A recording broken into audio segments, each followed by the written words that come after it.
Tangisan Rasulullah saat Jibril mengungkap penghuni pintu neraka ketujuh suatu hari. Malaikat Jibril datang kepada Rasulullah pada waktu yang tidak biasa.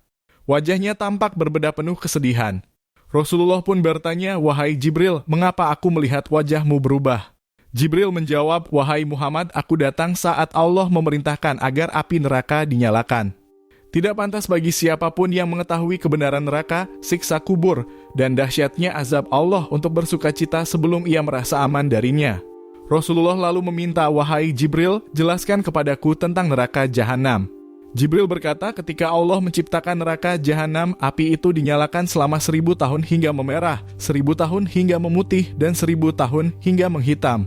Kini ia hitam pekat, nyalanya tidak pernah padam.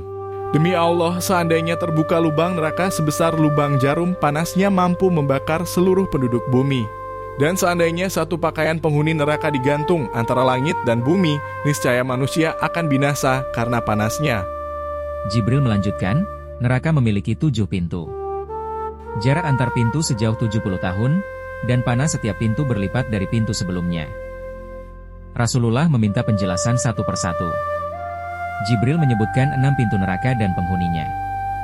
Namun ketika Rasulullah bertanya tentang pintu ketujuh, Jibril terdiam sejenak, seolah berat untuk menjawab. Setelah didesak, Jibril berkata, "Pintu ketujuh diperuntukkan bagi umatmu yang melakukan dosa besar dan meninggal sebelum sempat bertobat." Mendengar itu, Rasulullah langsung pingsan. Jibril meletakkan kepala beliau di pangkuannya hingga beliau sadar kembali. Dengan suara penuh duka, Rasulullah bersabda, "Wahai Jibril, betapa besar kegelisahanku. Apakah benar ada dari umatku yang akan masuk neraka?" Jibril menjawab, "Ya, mereka adalah orang-orang yang melakukan dosa besar dari umatmu." Maka Rasulullah pun menangis, dan Jibril ikut menangis bersamanya. Sejak hari itu, Rasulullah masuk rumahnya dan hanya keluar untuk menunaikan salat.